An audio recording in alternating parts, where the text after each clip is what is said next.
Canımı yandırsan da külüm sənə divanədir. Dağılmış köçəm sənsiz, qəlbim sənsiz döyünmür ki. Əlimi açıb dedim sil onu qəlbimdən xüda. Sən mənim həyatımı sərsərə tənqid etmişsən. Bacaram bilmirək nə səninlə nə də sənsiz. Olmasan da yanımda, eşqin axır damarımda. Attığım hər addımda sanki sən varsan yanımda. Silə bilməzlər səni, inan mənim ürəyimdən.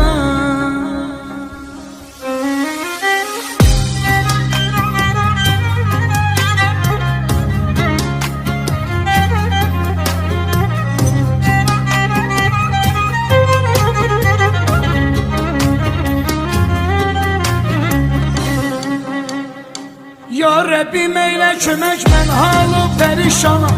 Yazığın gəlsin doydum mən onsuz bax bu cahana. Dünyam onsuz xaraba, gözüm gör.